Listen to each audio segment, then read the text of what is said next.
Hey guys, welcome to the Editing Bard, the place that brings you writing tips that make sense. Today we're going to be talking about fan fiction and how it can help you become a better author.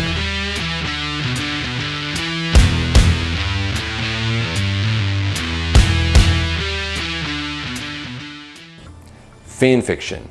It seems to be the genre that everyone loves to hate.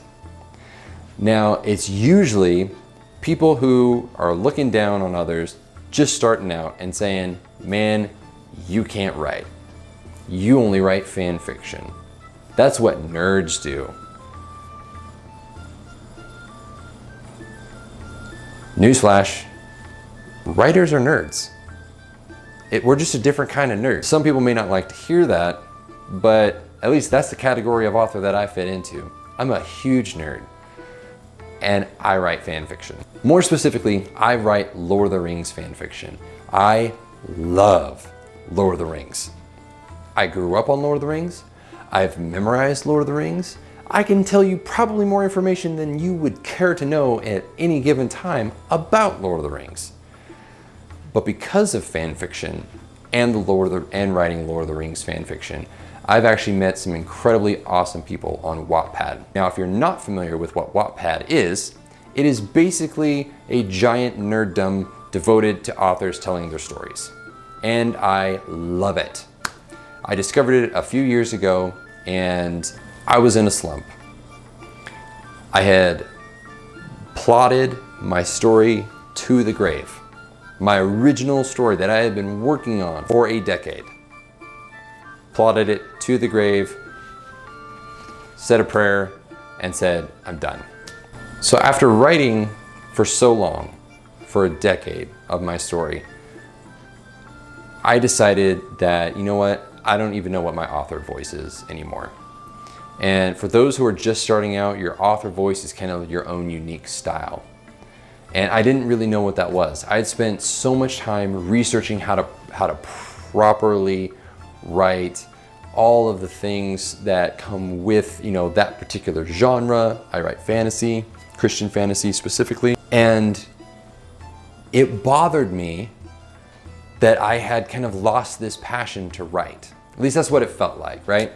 You get that point where you're just like, I don't know if I want to do this anymore. So I decided to go back to my first love, which is Lord of the Rings, and write fan fiction about it because I knew the characters, I knew I could come up with a story, and originally I had just planned out several small kind of one-shots. A one-shot is typically something between 1,500 and maybe 3,500 words that's self-contained, and then you're done. So I had the ideas, I kind of got a general sense of how I wanted to lay them out, and I started writing.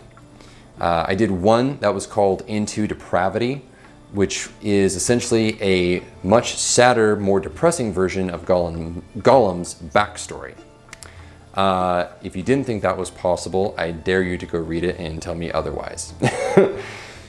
So took that and I incorporated elements of the Lord of the Rings that I knew, which is canon, and then I embellished and changed it up considerably and made it very, very familiar.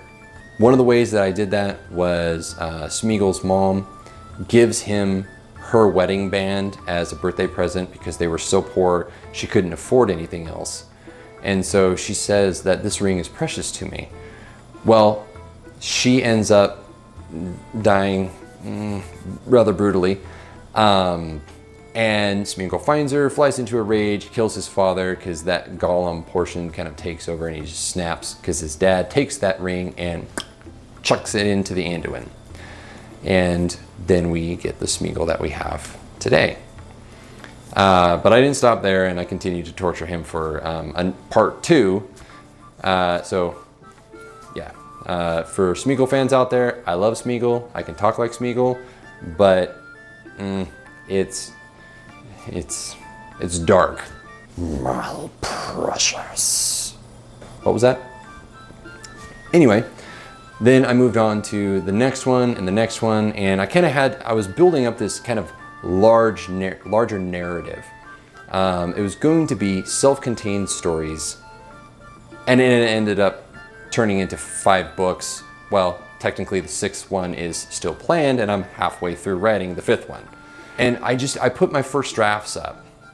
It was fan fiction. My whole purpose with writing fan fiction was to learn how I wanted to write. I needed to discover my author voice for myself. And fan fiction was a great tool to use to do that. It was basically a giant writing prompt. The later books that I did take place in the 4th age. That's the overall story, is Tales of the 4th Age. So in doing that, what I ended up doing was I ended up adding in new characters alongside the ones that I was brutally killing off, starting in book 3.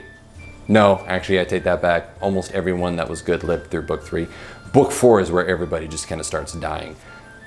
Hashtag spoiler alert. The key to fan fiction that I've found that was useful to me was it allowed me to experiment on things that I knew how to use and I was familiar with, so I was comfortable with it. And it allowed me to test those ideas on the readers that I had following me at the time, and still do in large part. And if I wanted to get an emotional reaction for something, then I would write it and I would test it out and see what kind of comments I got. Now, unless you're asking specifically for feedback, typically you're just going to kind of get like reader comments. I mean, it's great for beta reading. They're essentially beta reading it, and they were just like, oh my gosh, like this plot twist, like I didn't see that coming.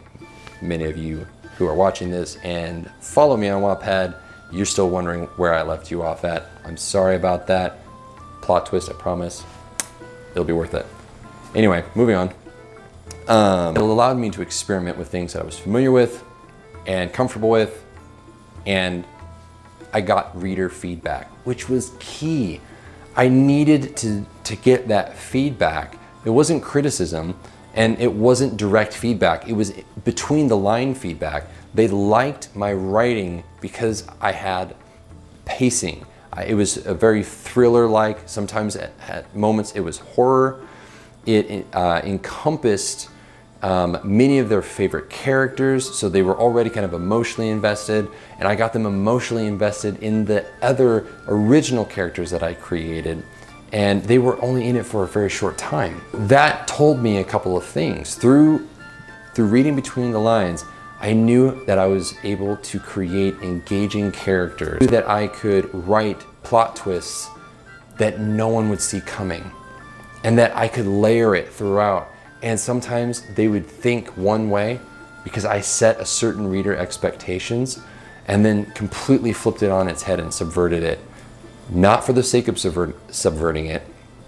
That's an important writing tip right there. Don't just subvert an expectation because you want to do it. It needs to have a purpose.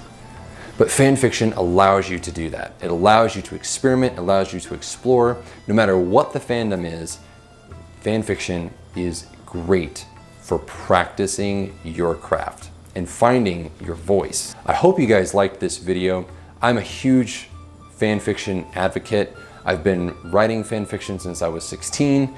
I started again, and in doing so on Wattpad. So if you guys have the opportunity, if you know someone who writes fan fiction, don't look down on them for writing fan fiction. It's a tool that they use to hone and try out different things within their craft, finding their author voice. There's nothing wrong with fan fiction. It's incredibly beneficial. It's so helpful. My recommendation to you, go read some fan fiction. There is going to be stuff in there that is really weird and you don't want to touch it. Oh, it's so precious. Yeah, don't look up some stuff. I hope that you go and you write some fan fiction, or at least you have a better understanding of how fan fiction can work for you in terms of honing and building up your craft and discovering your writer's voice. Go down below, hit the subscribe button and the little bell so that way you get notifications when I upload or go live. I am posting every Friday at 10 o'clock and going live every other Friday at 10. Thank you so much, guys. Take care.